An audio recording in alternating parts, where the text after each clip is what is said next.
My name is Lars, and I'm a 33-year-old office worker. I've spent most of my life working hard since I graduated from college. Right after graduation, I started working for a big company, where I've been for about 10 years now. I worked really hard, and thanks to that, I got promoted to be a department manager at a young age. I'm really lucky to have a great boss who always gives me good advice, and I work with a team of smart and motivated people. My work life is going really well, but my personal life hasn't been as fulfilling. I once had a boyfriend when I was in college, but after I started working, I didn't have any serious relationships. My friends were worried about me being single for so long, so one of them decided to host a dinner party and invited me along. That's where I met Lena. He was kind, had a nice smile, and was really easy to talk to. Since he was the same age as me, we had a lot in common, and I enjoyed talking with him. We quickly became friends, exchanged contact information, and started going out for meals together. After a while, Lena confessed his feelings for me, and we started dating. We got along so well that he eventually proposed to me, and we ended up getting married. I was over the moon to marry the man I loved so much. Soon after, I went to his parents' house to meet them for the first time. His parents were incredibly kind and welcomed me with open arms. When I arrived, Lena's parents were so excited to meet me. Lars, it's nice to meet you. I can't believe Lena has found such a beautiful woman to be his bride, his mother exclaimed. She was so proud of her son for bringing home someone she thought was special.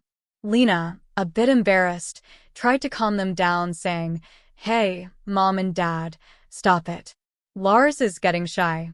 But they just laughed and continued to compliment me. Lena's parents were just as friendly and easy to talk to as he was. During the visit, they asked me about my job.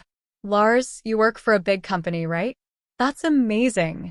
It's so cool to see a woman working hard," his mother said. Then she asked if I was planning to quit my job after getting married. I told them that I planned to keep working because I really like my job and the company I worked for. "That's great," they said. "It's wonderful that you have a good job and want to keep it." I was relieved because I had heard from my friends that sometimes mothers-in-law expect their daughters-in-law to quit their jobs after marriage. They often say it's the wife's job to support her husband by staying at home. But Lena's parents were supportive and didn't pressure me to quit my job, which made me feel more comfortable in my new family. After meeting Lena's parents for the first time, I felt really relieved. I thought to myself, wow, my future mother-in-law is so kind and understanding. After that, we introduced our parents to each other, and then Lena and I got married. My heart was full of excitement for the new life we were about to begin together. Lena moved into the house where I was living, and we started our new married life. I was so happy to be newlyweds with the man I loved. It felt wonderful to come home and know he would be there, and I loved spending all my time with him. But then, 6 months into our marriage, Lena told me he had something important to discuss. He said, "If you don't mind, I'd like us to live with my parents." I was surprised and asked him, "What do you mean, live together?" Lena explained, "Yes, they're getting older, and I'm starting to worry about them. I think it would be best if we lived with them to help out." I could understand where Lena was coming from. My parents were about the same age as his, but my brother and his wife were already living with them, so I didn't have to worry much. But Lena was an only child, so it made sense that he was concerned about his parents. "So, does this mean we'll be living with your parents?" I asked. "Yes, it does," he replied, "but they don't have a spare room for us right now. They use all the rooms in the house for different things." I was puzzled, so I asked, "But where will we stay?" Lena then suggested, "I was thinking we could renovate my parents' house and turn it into a 2-family home." 2 families. I repeated, trying to understand. "Yes," he said, "it would be much cheaper than buying a new house." We could live in a beautiful and spacious home while still having our own private space. I thought about it, and it did seem like a good idea. My in-laws were very kind people, and if we had our own separate space, it wouldn't be too stressful. So I agreed, saying, "Yes, that sounds fine." Lena was thrilled and said, "Really? Thank you so much. My mom and dad will be so happy." Later, when my in-laws came to visit us, they were very grateful. Seeing how happy they were made me feel like I had made the right decision. I even thought that living in the same house might not be so bad after all. Soon after, Lena and I started planning the renovation of his parents' house. The cost would be around $200,000, and as we were discussing it, Lena suddenly said something that took me by surprise. "Lars, I have a favor to ask you," he said hesitantly. "Can you pay for the remodeling?" I was shocked and asked, "What do you mean? Do you want me to pay the full amount? Why?" Lena looked uncomfortable and finally confessed, "Actually, we're in debt." I was completely surprised. Neither Lena nor his parents had ever mentioned anything about being in debt, not when we were dating or even after we got married. I asked, "How much debt are we talking about?" Lena replied, "About $300,000. I couldn't believe it. I had expected maybe a few $1,000s, but not this much.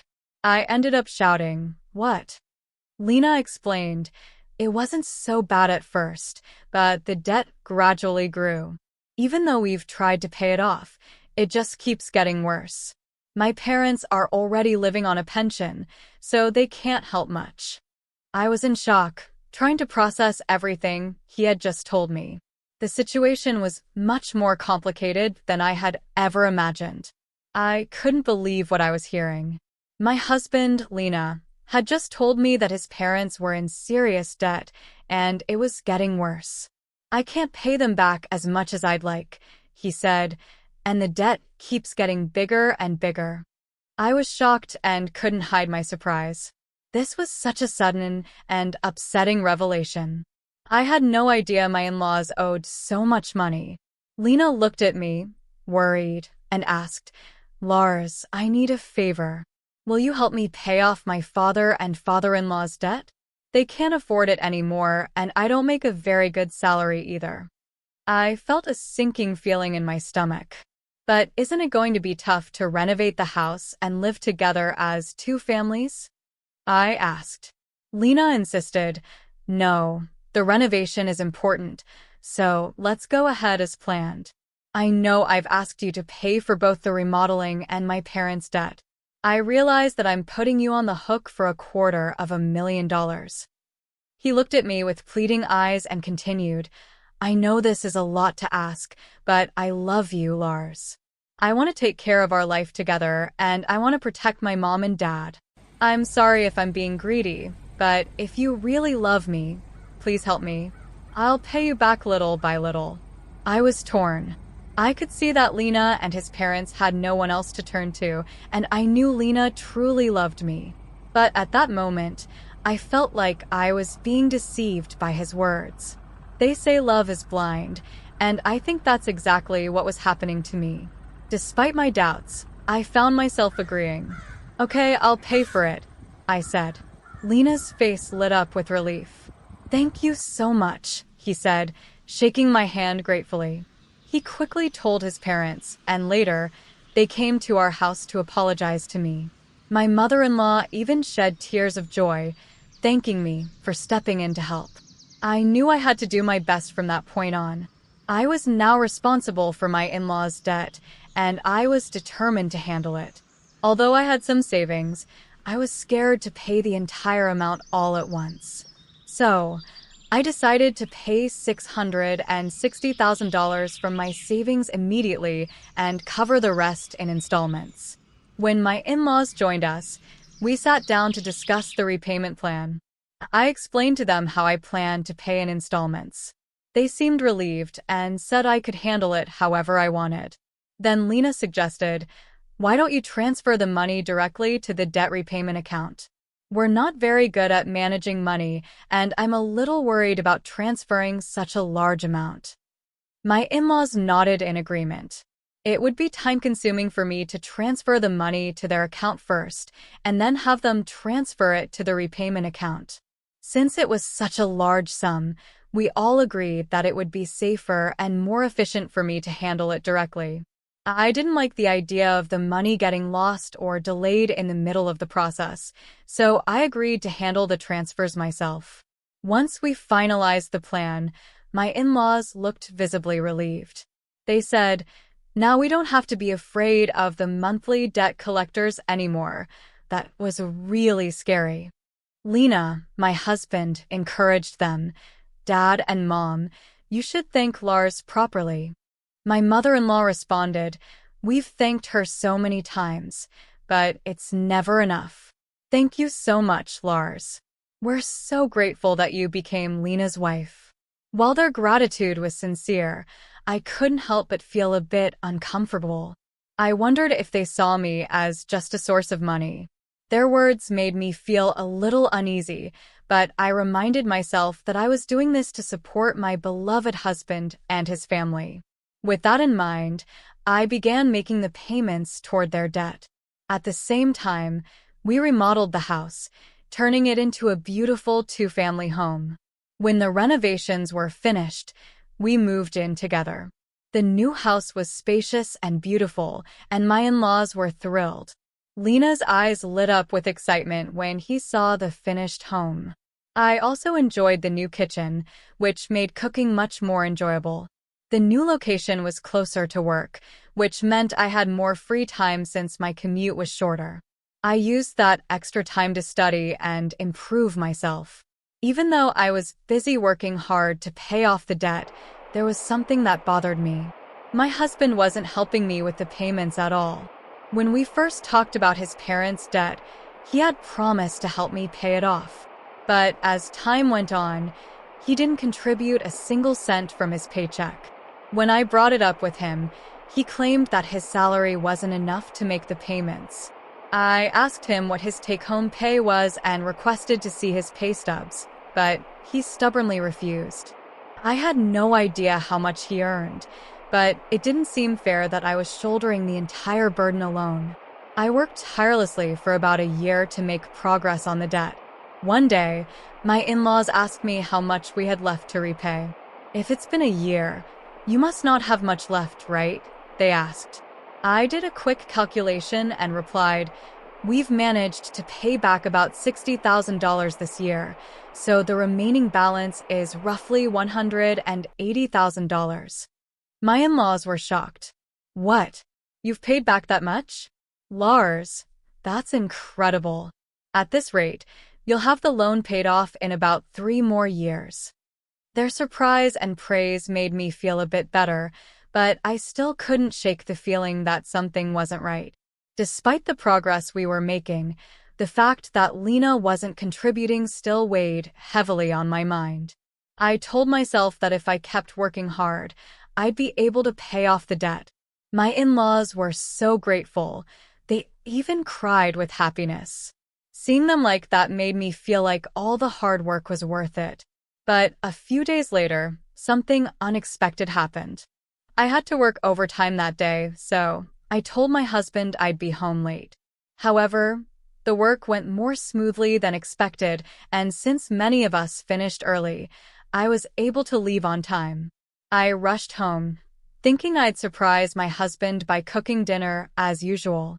When I opened the front door, I noticed my in-laws' shoes were there. "Oh, my mother-in-law and father-in-law are here," I thought. I assumed they had come over for something important, so I walked toward the living room. As I got closer, I overheard my husband and in-laws talking. Their conversation made my heart sink. "You were right to marry that woman, weren't you, Lena?" "You did great," said my father-in-law. "I can't believe you managed to marry a woman with that much money." Lena responded, "When I heard she works for a big company, I knew I had to be cautious and win her over. You should be more grateful." My mother-in-law chimed in, "Oh, come on. You are one of the people who created that debt." What? But I'm the one who spent the least. Lena defended himself. What are you talking about? She replied. How much did you spend on horse racing? Your gambling is terrible. I get a jackpot once in a while, Lena said. Sometimes. We were even in the black. How can you be in the black when you owe $300,000? My father-in-law retorted. But at this rate, we'll be able to get out of debt and get back on track. That's really great, and she even remodeled our house. You got yourself a really good wife. Then, to my horror, Lena said, well, I'm going to throw her away after she pays off the debt. They all laughed together, completely unaware that I was standing just outside the room, listening. I was so stunned I couldn't move from the front door. My mind was racing, trying to process what I had just heard. After a moment, I managed to calm myself down. I decided to make a noise by closing the door loudly, and then I called out, I'm home, as if nothing had happened. When I walked into the living room, my husband and in-laws greeted me with warm smiles. Oh, Lars, welcome home. Good job today, they said, acting as if they were still the kind, loving family I thought they were. Well, then, we're going back to our room, my father-in-law said. Let's have dinner together again soon.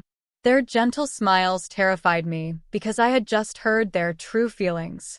My husband's smile, which I used to find comforting, now felt like a mask hiding his betrayal.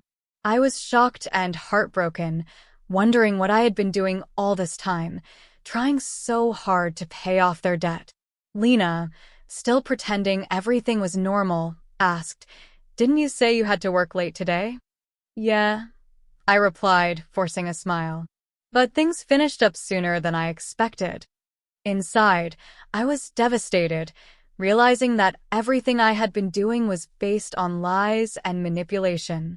I had been sacrificing so much for people who didn't truly care about me. I decided to hurry home and cook dinner on time, pretending everything was normal. I worked hard to stay calm and act as if nothing had changed, so my husband wouldn't suspect anything. But as soon as he went to take a bath, I locked myself in my room and cried alone. I cried until I had no more tears left, and then I resolved to give my husband and in-laws exactly what they deserved.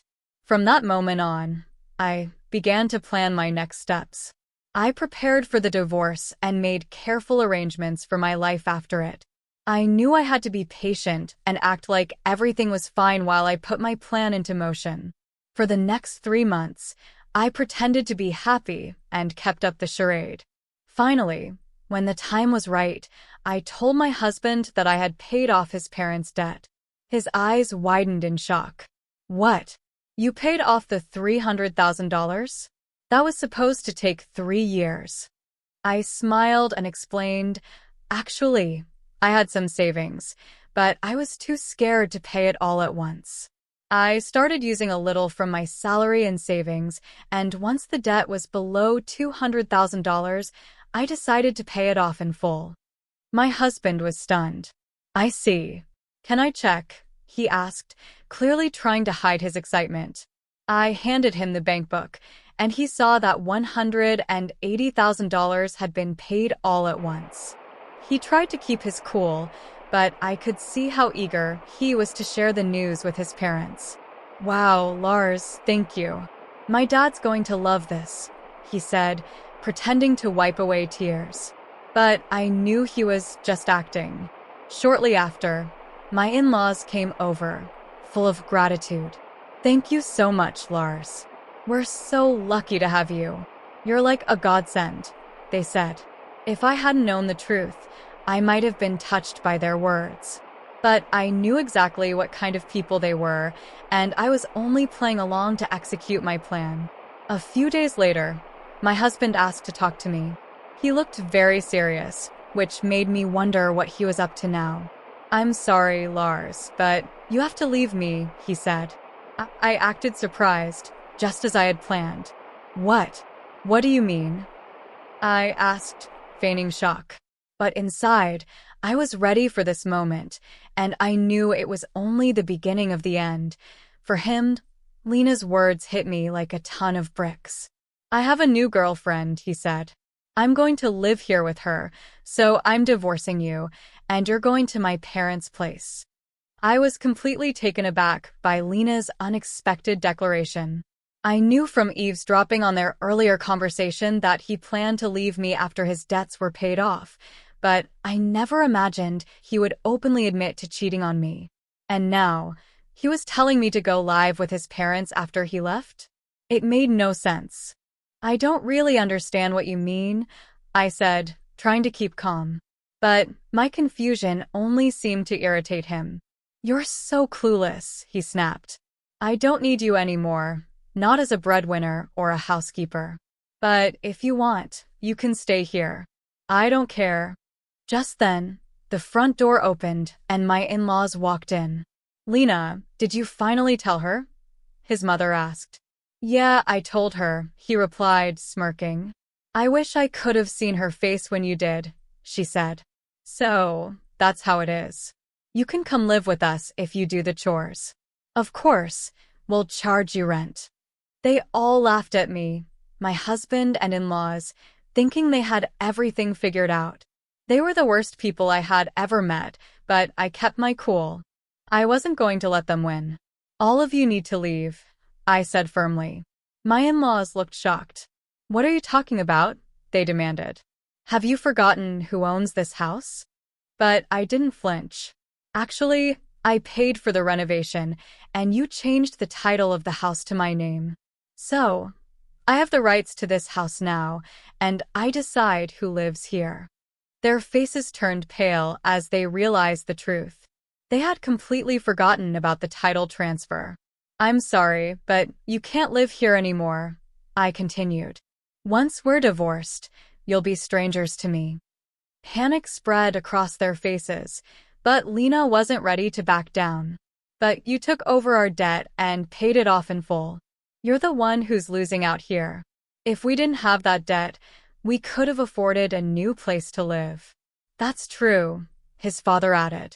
"Thanks for letting us live in a nice house while you took care of our debts." But I wasn't done yet. "Actually, I didn't pay off the remaining $180,000, I said. "What?" Lena gasped. "But I saw money missing from your bank account."